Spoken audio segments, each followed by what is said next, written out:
Well, what is democracy? Democracy is a not yet completed alternative model of democracy. Let's call it, I guess, an economic model, a cooperative democracy. It's a corporation which attempts to build itself with the form of a more nation-based or type government, but which has no sovereign powers. It's really just a corporation that's experimenting with democratic operating models. It is a corporation that begins with, I'm sorry to say so much, a story that is my story and is the initial plan. Like, this is what everything starts with, and it gets pretty complicated. I might end up having the first talk show in the history of the world that is owned by its fans, and those fans would then vote to control the show, and they could fire me, or they could choose, you know, what subjects were discussed, and they would not be doing it through advertising revenue. They'd have to be doing it through direct invest subscription. So then they would actually have the power to take an initial idea that they heard and were inspired by, and to influence it to try to develop a real world corporation from something that's purely theoretical in the beginning. It might be a film where you walk away with it, you know, the ticket from the film, and say, holy shit, this movie was free because I'm holding $10 worth of stock in this company, and the company is the basis of the entire film. The way the company, Democracy, is would be kind of the basis of the entire talk show, or the Globe would be sort of, I lost my train of thought. The Globe, film, talk show, they're all kind of the same thing. They take ideas, they put them together, and they allow people who believe in them in their current form to become invested citizens in the business. Hopefully then we could export that democratic model in 20, 30, or 50 years. I'm hoping primarily to Africa, where the people of that country could say, we're really sick of our dictators. We need a model that would allow us to possibly, you know, have a revolution and replace it with something great. So in my mind, hopefully we end up with what's called the United States of Africa, or the Lake Continent. And on the Globe, that's one of the things we portray, where the same model that's worked to build a giant international business is leased or adopted by 51% of the people who live in Africa, who then literally murder all their dictators, or, you know, tell them to get out and take over the country themselves. And then they take some of the money which has been invested, like maybe through a film which makes more money than Avatar, and they, you know, as you know, they go into the Sahara Desert and they build a power plant based on mirrors, and they use the mirrors to reflect the sun and focus it to melt sand into more glass and make more mirrors, and they cover the entire desert with mirrors. And then when they have enough power, because as you know, energy is power, they start to blow up 40-foot diameter glass spheres, like they're hollow greenhouses, meaning they're greenhouses, but people also live in them, and they're kind of perfect for the desert. The plants hang on top and they grow hydroponically. So we have mirrors made from the sand and the sun, and we have greenhouses made from the sand and the sun, and houses made from the sand and the sun.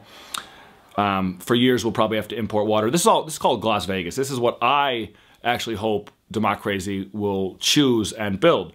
You can achieve an almost geometric progression because of the fact that the sun is free and the sand is free. And this is the last idea I have, because obviously I can't explain really much of this at all. After we've covered basically the entire desert in 400 million 40-foot diameter glass spheres that were manufactured in giant rotating global molds, then we move on to something else. We still have sand left, right? But it's in a pile, and because we've dug out the Sahara to be a giant lake. Now we say to the world, we will eat your rising global sea levels for money. So we end up building 2 giant glass dams on the Atlantic and the Pacific coast of Africa. Huge glass dams. They dwarf the Three Gorges Dam in China, which, by the way, I believe is connected to the plight of the Chinese river dolphins, who used to have great sight until the river got muddy because humans were paddling around in it. Then they evolved great hearing and went blind until the humans then got boats with motors, and now the dolphins are blind with super hearing, but they live in a river that's covered by, you know, boats trading crap amongst the poor Chinese. Oh, crap. Oh, so the end of it goes like this. We start taking money from the United Nations to absorb global rising sea levels, and that water flows through dams and it fills up what used to be the Sahara. In about a year and a half, the entire Saharan Sea fills up with seawater, and we can't take anymore. So what we start doing then, we use the massive pile of sand that we have remaining, and what if I was just making this all up right now? We start to make more of these spheres, but we don't have enough people to live in them anymore. We don't even have a place to put them. So what we do is we make more 40-foot diameter spheres. We send them down like a Roman aqueduct system, which is just a gravity-based set of rubberized train tracks. So we let a sphere go with 1 foot of elevation, and it rolls all the way from from the middle of the Sahara down to South Africa. And then we fill them up with seawater, which just runs via simple pipelines powered by probably all sorts of micro windmills along the way to add pressure. So we fill these spheres with water, and we stack them into pyramids next to all the African city-states.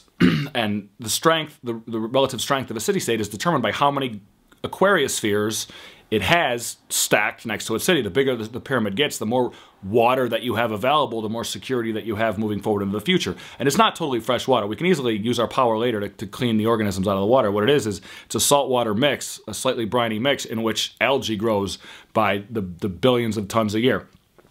If a drought happens or something like that, of course, we start to empty the water out of these spheres from the top first, and if you get down to 0, you're really screwed. And then there's one more thing. So the continent of Africa has a huge lake in the middle of it that's filled with seawater that we were paid to take from the world. And then it has millions and millions of spheres filled with 40 million gallons of seawater each, which take the water from the oceans and stack it up high. There's a giant spherical pyramid, or giant pyramid made of millions of spheres that's in the desert next to the power plant, which rivals the pyramid at Giza. And this is really it. The pyramids are able to float, and eventually we hope to manufacture them and send them out into the ocean in inflatable net-like networks. So all of the Las Vegas people live in a house that can float. And so one day a terrorist comes along and he breaks the giant pyramid at Giza, and he breaks the glass dams, and the whole world floods and everyone dies. But we didn't do it. So then there's just these people left that are floating on the ocean in communities that were built to float originally on sand and then later on water. So we have a doomsday pyramid, but that's really not going to happen, and I think I'm done. Did you see the Bills game?